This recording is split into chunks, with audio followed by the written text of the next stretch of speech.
I first met Adele in the throes of the 2017 election when we were all really white-knuckling it to get to November.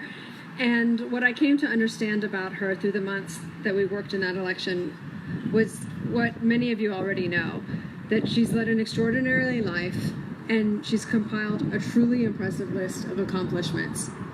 She's a graduate of Virginia Commonwealth University, and she's worked as a supervisor of the Association of the U.S. Army, a project coordinator for the International Monetary Fund, a senior analyst for Deloitte, and the outreach policy director for the Office of the Lieutenant Governor.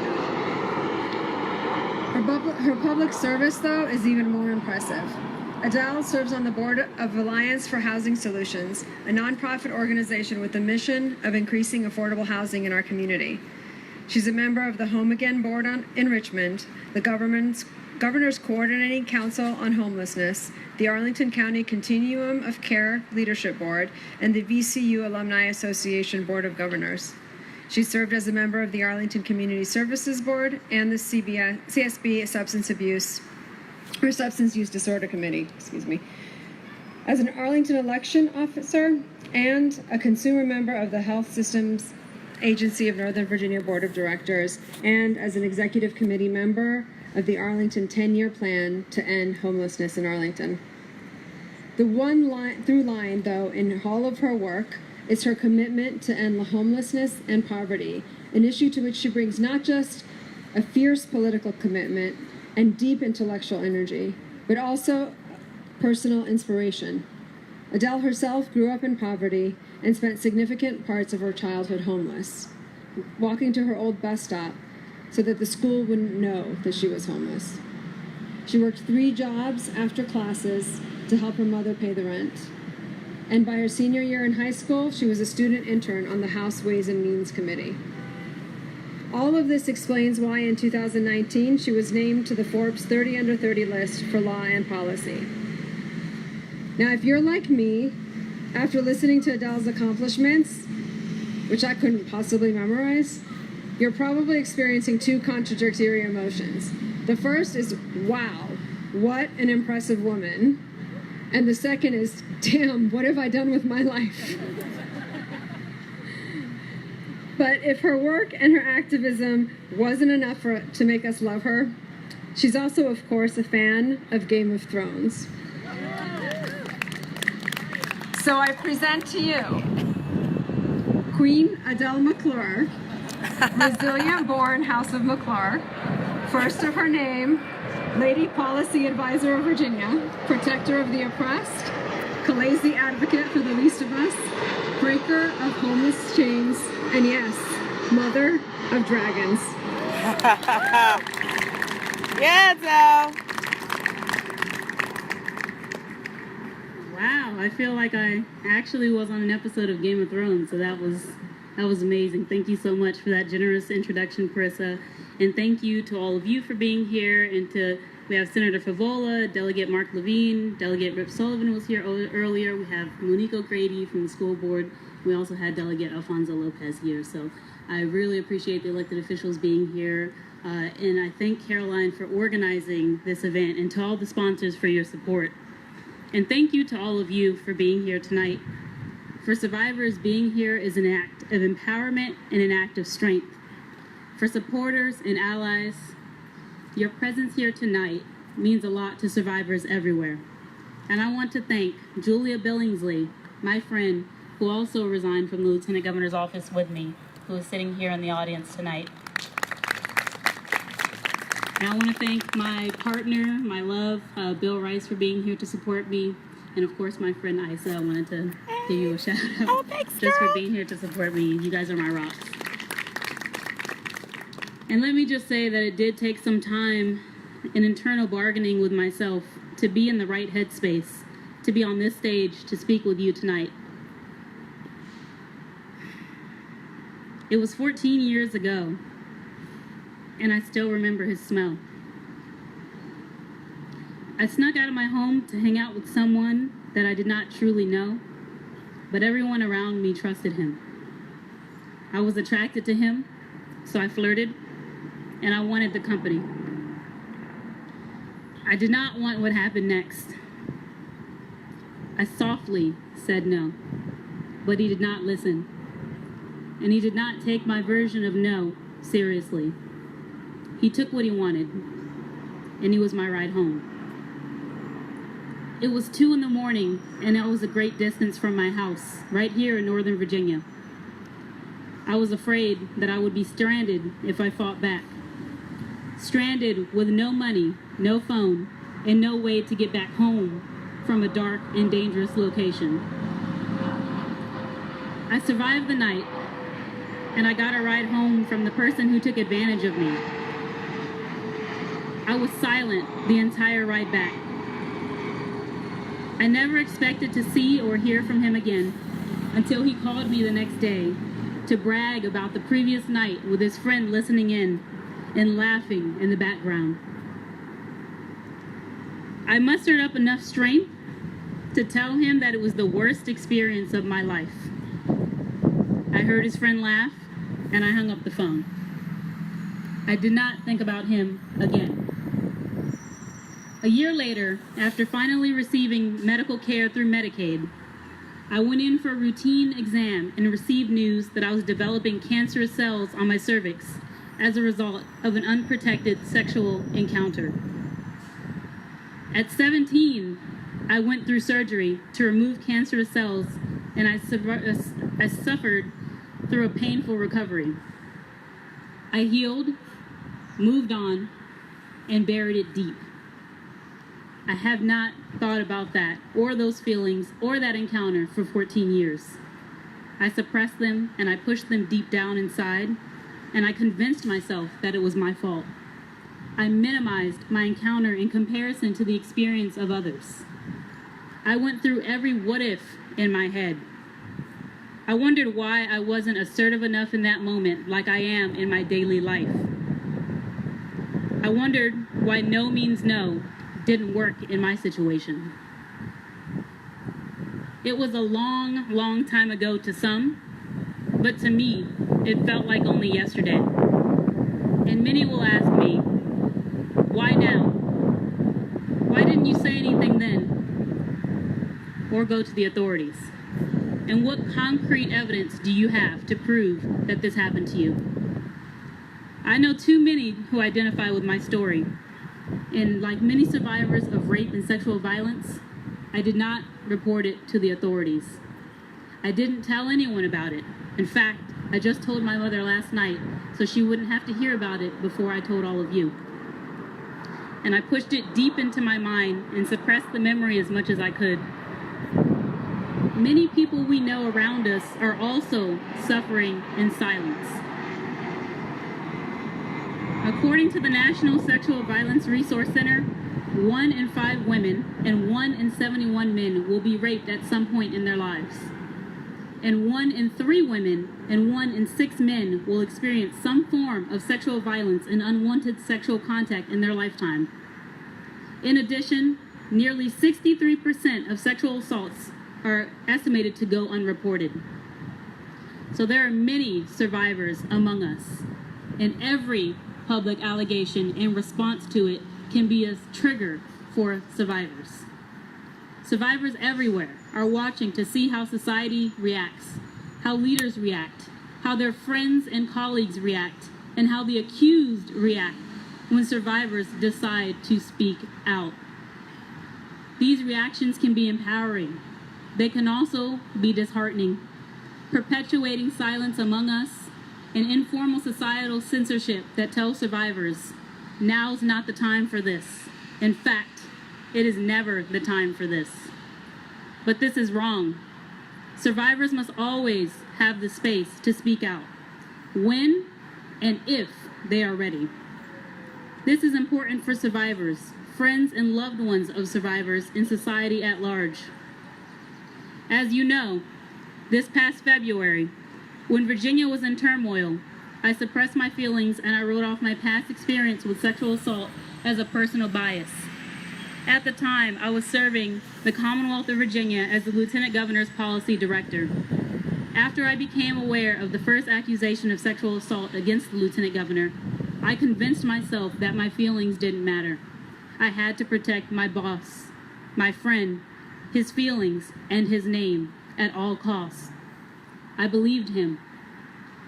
But the more I heard from these women's stories, and the more I reevaluated our public and private reactions and responses from that office, the less and less I could stand by and support and compromise on those responses.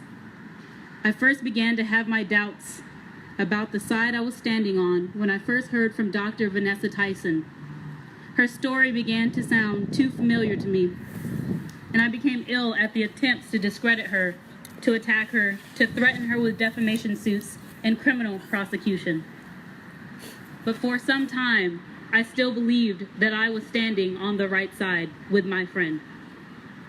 Then, with the rest of the public, I learned about a second allegation. Meredith Watson stepped forward. Reading and hearing about Meredith Watson and her story quickly put things into perspective. Neither her story nor Dr. Tyson's story could easily be dismissed or written off. These were credible allegations that needed to be treated with the utmost seriousness, and so I quickly began to revisit and assess the actions that were coming from our office. In those moments, I wondered, if my abuser were ever elected to public office, and I'll let this plane go by so you can hear me on this.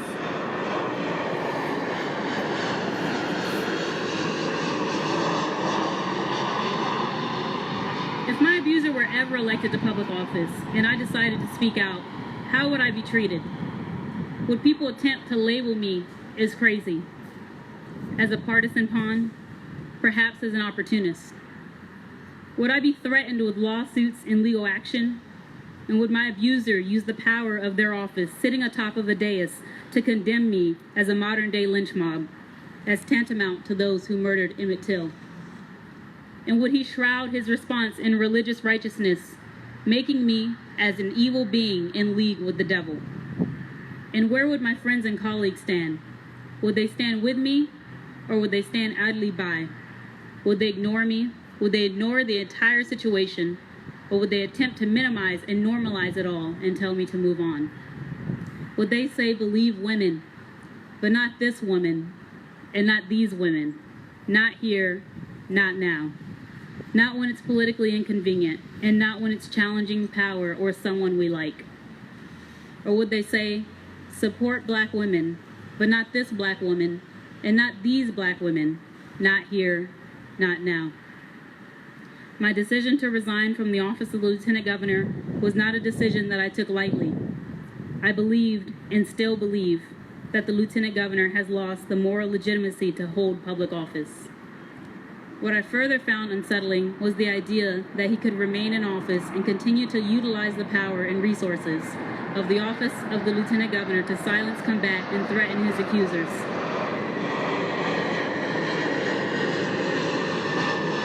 The office of the Lieutenant Governor is an office that derives its power from the people of Virginia. It is an honor, a privilege, a position of stewardship and service, and it is not some kingly power meant to be used for personal protection and personal exercise for the power and needs of wants of the person holding that office.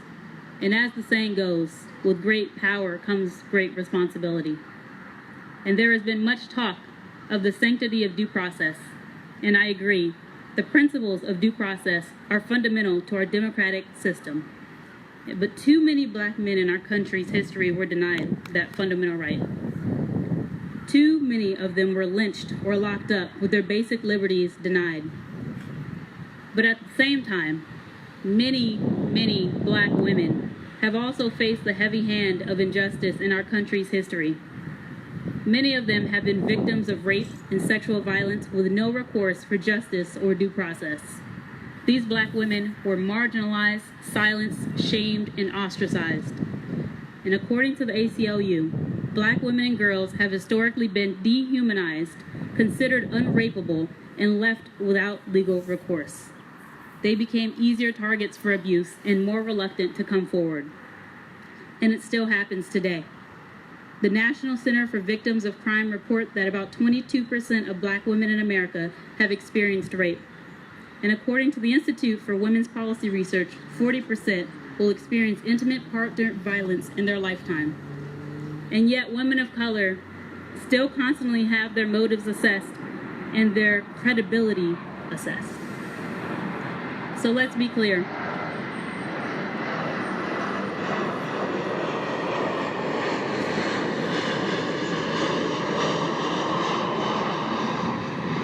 Dr. Vanessa Tyson and Meredith Watson are not a modern-day lynch mob, and they are not equivalent to a white militias that murdered countless black men. They are black women. They are human beings, and they should be treated with care, patience, and respect. Yet due process is important. Yes, it is important. And it is also a standard set to protect the wrongful taking of one's life, liberty, or property. When talking about the mighty arm of the law and the criminal justice system, this absolutely makes sense. Society should do all it can to protect a person's life, a person's liberty, property, and fundamental rights. So I absolutely believe in due process, especially when we're talking about criminal prosecution. But again, let's be clear. Holding public office is not a fundamental right. Elected officials hold office not because it's a fundamental aspect of their liberty.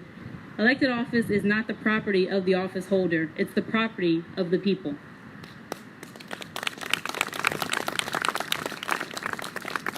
Demanding someone step down from public office for serious accusations of high crimes is not a violation of their due process rights. It is a rational, just operation of our democratic society. Due process is a standard set to protect citizens from the loss of their life, their liberty, and their property. It is not a standard set to protect someone's wish to remain in a position of political power. It is not a standard set to ensure that someone can purchase a table at a political gala. And it is not a standard set to shield a public figure accused of heinous crimes from all forms of criticism and discomfort. And it is not a narrative that one should use to buy more time in public office and retain power. Holding public office is a privilege, not a right. Shortly after I resigned, I was diagnosed with depression. I spent the next 2 months in bed or trying to shove in as many medical appointments as possible before my health insurance ended. I felt like I lost everything because I decided to stay true to myself, my morals, and my principles. I cannot begin to describe how hard that was and how hard life continues to be every single day. During those first 2 weeks of February, I learned that my loyalty, my ride or die personality was not only hurting myself, but it was hurting others. It was clouding my judgment. I felt brainwashed and betrayed and re-traumatized by the situation. For me, there was no rush to judgment. It was a slow, long, and painful realization. Many, many factors brought me to my decision to resign, and tonight I only mentioned a few. The expectation for women, especially women of color, in such circumstances is to stay quiet, to forget about it and move on. But I could not remain silent because it was eating me alive, pushing me to relive those 2 weeks over and over again and reminding me of what happened 14 years ago. My abuser probably still believes deeply in his heart that our sexual encounter was consensual, and it was not. Consent is the presence of a yes. It is not the absence of a no. Thank you. I feel like I want to hate my abuser, but I feel no animosity towards him. I have no desire to see him criminally prosecuted or put in jail, but I would never want to see him win an election or enter a position of power that he could wield over others. For not wanting to see someone punished is one thing. Not wanting to see that person rewarded with considerable power is another. Survivors have seen how abusers have wielded power before, in a way that was painful, disrespectful, and grossly immoral. That is why many of us do not want to see such individuals wield such power again, especially in the power of public office.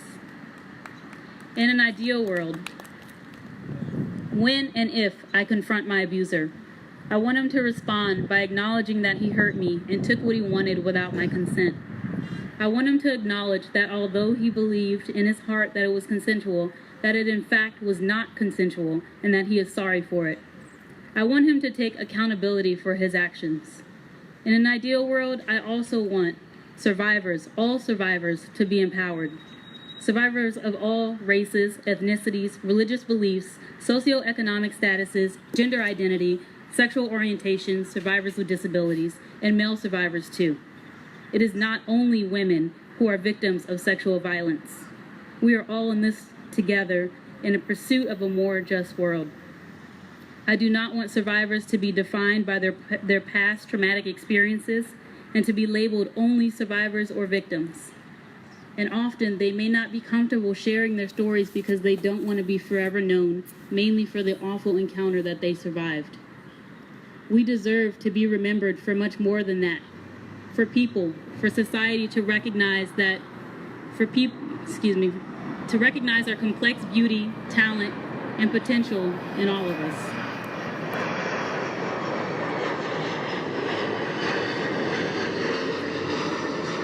There should be space for every person to speak their truth, to take moral stands, and to be leaders for positive change. Tonight is a chance not only for us to take back the night, but to take back our lives. A chance to take back our lives on the path to true healing and empowerment. We must always remember the traumatic experiences that we survive do not define us. It is our strength that define us. And I am proud to stand strong with every one of you here tonight, because there is something powerful about survivors and allies standing together. And I thank each and every one of you for allowing me the space to speak my truth, and for the first time in my life, allowing me to say, me too.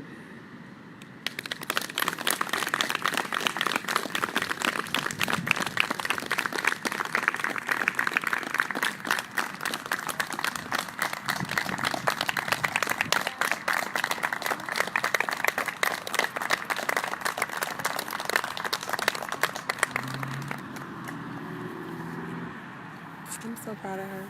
My goal in life is to be introduced as the Khaleesi of something, anything. I don't know that that sound will come off Adele's head for some time. So this is the part of the night where we share the mic. You guys are welcome to share it up here, but we can also pass the mic down around the lawn there. And to start off our survivor, victim, supporter, allies speak out, we have Michelle Carroll, who is the Associate Director for External Programming of End Rape on Campus. Have you been sitting for too long too? Yeah, my feet fell asleep, right? Okay. Oh, and she's bringing a box of tissues. So Michelle's gonna tell you a little bit about her work and about her experience, and then she's gonna lead us in our storytelling. So thank you, Michelle.